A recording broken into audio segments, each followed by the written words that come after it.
This is my 1973 year model Ford F600 dump truck.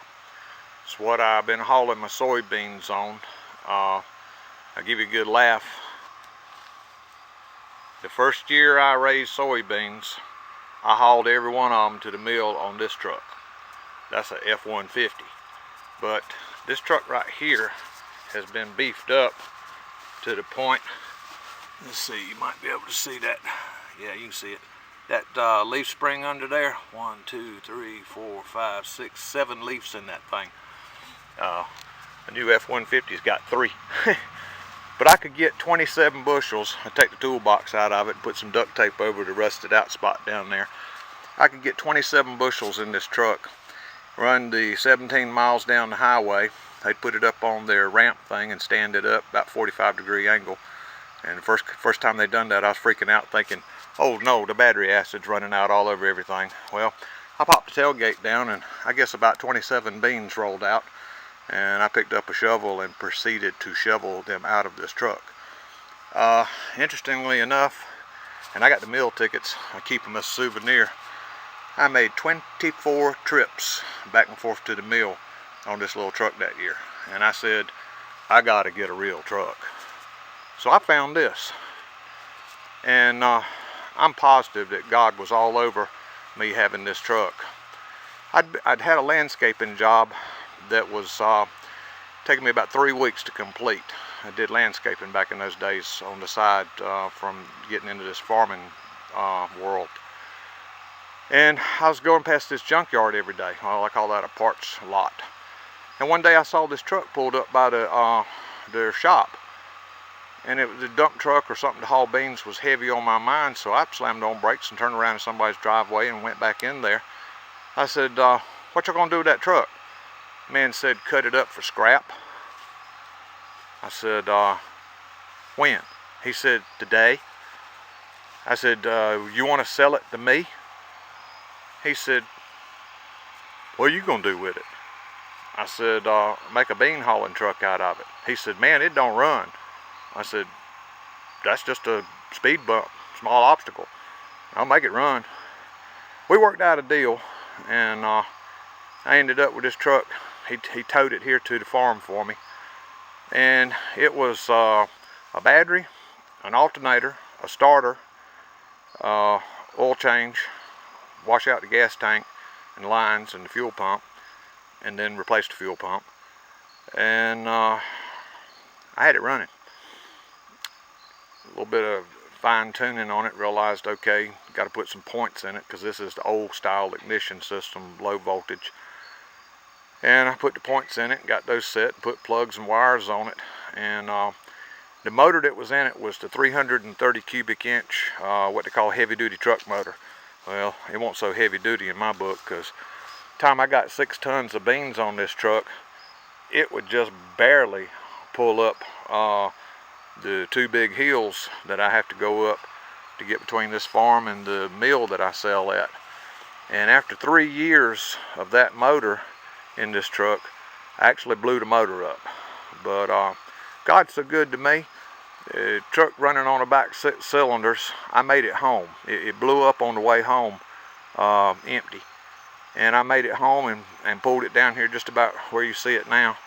And I had a pretty sneaking suspicion what had happened, so I got the compression tester gauge out and started pulling spark plugs and testing. And sure enough, I found it.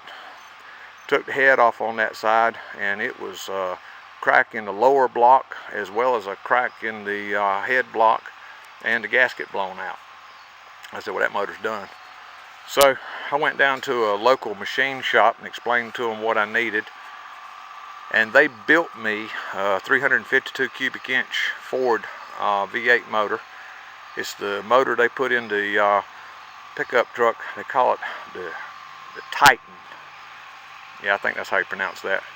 But I'll tell you what, there's a slideshow already on my channel of them building that motor. And the day I was in there and he was setting the compressing the rings around the pistons to slip them into the cylinders, and I saw how large those pistons were going in that motor.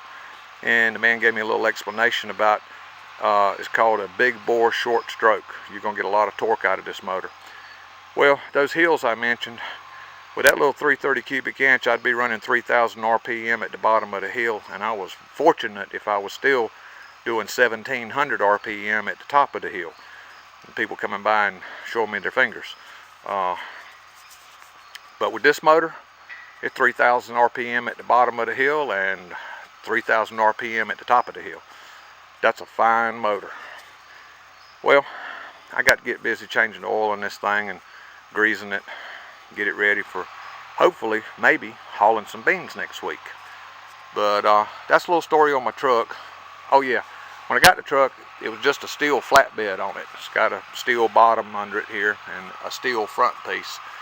So I knew I needed a box, so I went and got me some 3/4 inch plywood and I put me some 2x4 rails on it there and built me a box on this thing and keep it painted, and it's held up pretty good. There's a little bit of some stuff going on over here, but I think it's another, I don't know, 5, 6, 7, 8 years in it, so I'm gonna keep on using it. The tires that were on this thing were rags. I ran them about 2 years. I went and got these tires that are on it. They've been on here 14 years, so I don't know about dry rot. Any of you big farmers out there that got hauling trucks and you know how expensive these tires are, tell me how many years y'all have had your tires on your truck.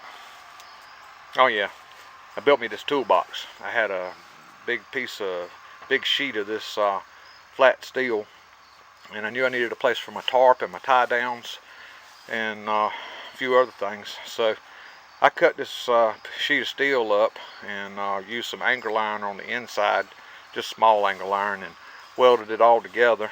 And then I used some leftover scrap of that 3/4 inch pressure treated plywood and made me a door, sealed it up. And I keep a check on it, but so far ain't been no rain get in it. Of course, I don't drive the truck in the rain, and the truck sits under a shelter, but everything inside of it's stayed dry. Well, let me get to work. Thanks for watching. There's a shot of the motor that I was talking about, 352 cubic inch V8 motor that I'm fixing to change the oil on. I don't know, I'll work that into the video somehow. I'm shooting it after the fact.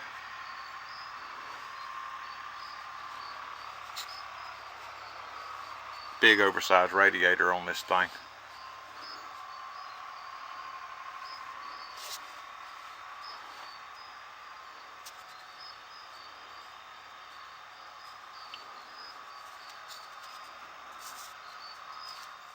Thought I'd shoot a little bit of video up under the truck. I've got the oil draining into this bucket here. It's a real tight fit getting that bucket out over here on that side. But I've got to have a large enough bucket to capture 2 gallons of oil. They tried their best to talk me into taking this 8-quart oil pan off and putting on that little 5-quart pan, but I wanted the extra capacity. I think it works better. Yeah, I got to grease that. Got to grease that. Change that. Remember the day I got the mufflers on here, 2 identical mufflers. That was a real treat. When I got the truck, it had 2 piece of mufflers on it. Both of them had holes, and there wasn't nothing about them alike. And when you don't have equal back pressure, nothing's going to run right. You make it run the best you can, but it ain't going to run right. Well, maybe too dark under here to see anything, so that's about all I'll shoot from under here. One of the things I've always enjoyed about this truck is you can just climb right up in there and get in there with the engine and work on it.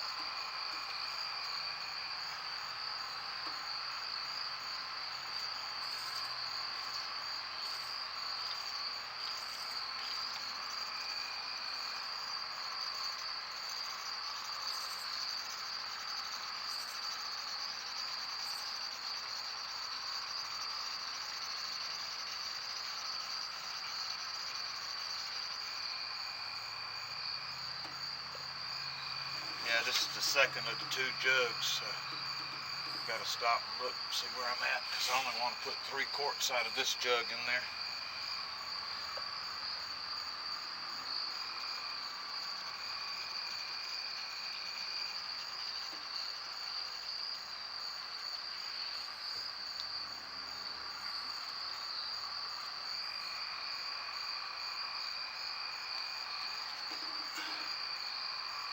Another half quart.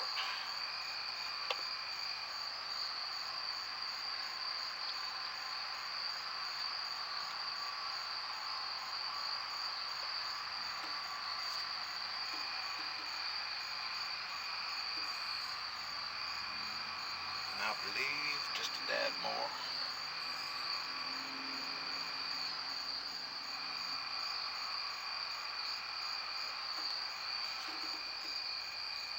And that's perfect. And I got 2 quarts left to do something else with. I don't know what I'll do with it, but save it for the next time, I reckon.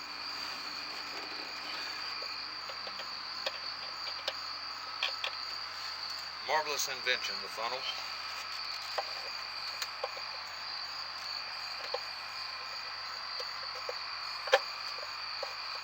Alright. Let's see. Climb out, don't fall out. Okay. And that gets the oil in the truck.